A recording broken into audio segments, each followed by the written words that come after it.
লাইনটা সোজা করে, একটু লাইনটা সোজা করে। খারাপ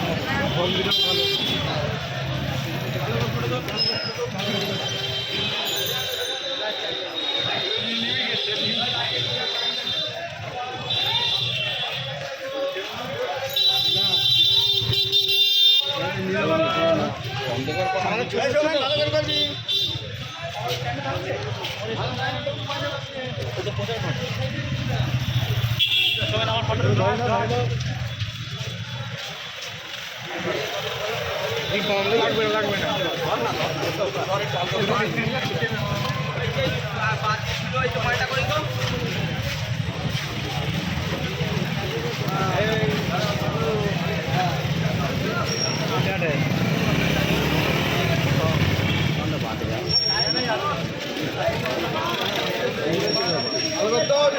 আউট হয়ে যাচ্ছে।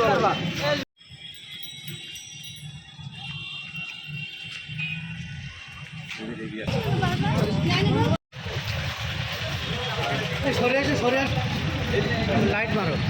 তা ওই জায়গা ওই রকম ভাবে দাঁড়ানো, এরকম ভাবে একটা গাড়ি যেন না আছে, সব তার গাড়িতে ওই দিক থেকে বেরিয়ে যাবে। ওই দিক থেকে চলে আসুন কিছু।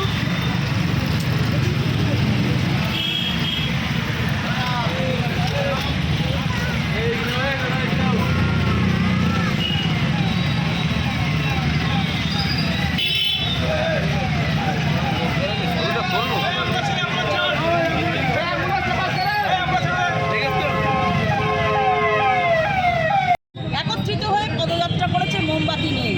এই মোমবাতি নিয়ে তাদের যে এই আলোর পদযাত্রা, এটা মণিপুরকে উদ্দেশ্য করে, যে মেয়েরা সংসারে আলো ফোটায়, সমাজে আলো ফোটায়, প্রজন্মের পর প্রজন্মকে যারা জন্ম দেয় তাদেরকে মণিপুরের মতন শহরে কষ্ট করে হাঁটানো হয়, তার প্রতিবাদে এই আমাদের প্রতিবাদ মিছিল। আমার নাম শুভ্রা ঘোষ বলছি।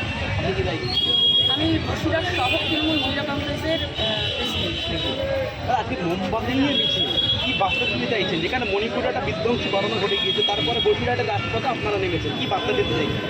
বার্তা একটাই, যে আমরা পুরুষতান্ত্রিক সমাজ, সবসময় বলি মহিলারা পিছিয়ে, আজকের দিনে মহিলারা পিছিয়ে নয়, আমরা সবাই একসঙ্গে, এবং সমস্ত পুরুষের উচিত মহিলাদের সম্মানের জন্য সবসময় এগিয়ে আসে। সেটা আমরা করেছি।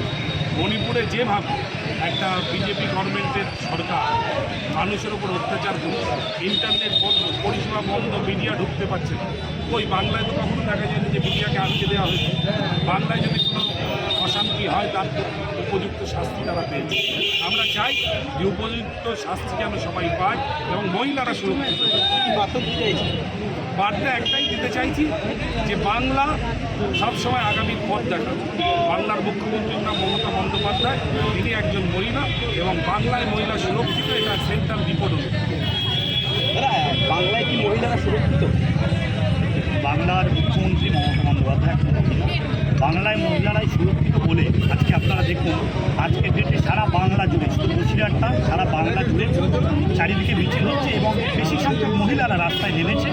তারা মহিলারা এখানে সুরক্ষিত আছে। তারা চাইছে বাংলার মডেল সারা ভারতবর্ষে তৈরি হোক, প্রত্যেকটা রাজ্যে বাংলার মতো মহিলারা সুরক্ষিত। সঙ্গে একবার মোমবাতি নিয়ে মিছিল ত্রিপুরা মণিপুরের যে বিধ্বংসী ঘটনা তার প্রতিবাদে সাধারণ মানুষকে কি বলতে চাই? সাধারণ মানুষকে বলতে চাইছি যে আমরা বিরোধী বিভিন্ন আন্দোলন, মমতা বন্দ্যোপাধ্যায় বাংলার মুখ্যমন্ত্রী যে আন্দোলন করেছেন, বিভিন্ন ইস্যুতে মমতা বন্দ্যোপাধ্যায় যে আন্দোলন করেছেন, এবং এটা আমরা মানুষকে বোঝাতে চাইছি যে বিজেপি শুধু সাম্প্রদায়িক দল নয়, বিজেপি জাতি বিদ্বেষী, বৈষম্য পার্থক্য বোঝায়, নারী বিদ্বেষী, এবং তার জয়যন্ত্র উদাহরণ আমাদের পার্শ্ববর্তী যে অঙ্গরাজ্য মণিপুরে যে বিভক্ত করে মহিলাদের অত্যাচার হয়েছে, তার তীব্র প্রতিবাদ জানাচ্ছি এবং মানুষকে বোঝাতে চাইছি যে আপনারা রাজনৈতিক সচেতন শুধু নয়, আপনারা যথেষ্ট বোঝেন, আর এখন শিক্ষিত সমাজ যথেষ্ট বোঝে, কম্পিউটারের যুগ, মানুষ সমস্ত সোশ্যাল মিডিয়ায় দেখছে, কিন্তু মণিপুরের যে ঘটনাটা ঘটেছে অত্যন্ত নিন্দনীয়। এবং আমরা মানুষকে বলতে চাই, আপনারা এই সাম্প্রদায়িক বিজেপিকে আগামী 2024 লোকসভা নির্বাচনে যোগ্য জবাব দেবে এই আশাটা। আপনার নাম, আমার নাম জিৎ চন্দ্র, কি দায়িত্বে আছে? তৃণমূল ছাত্র পরিষদের প্রাক্তন সাধারণ সম্পাদক।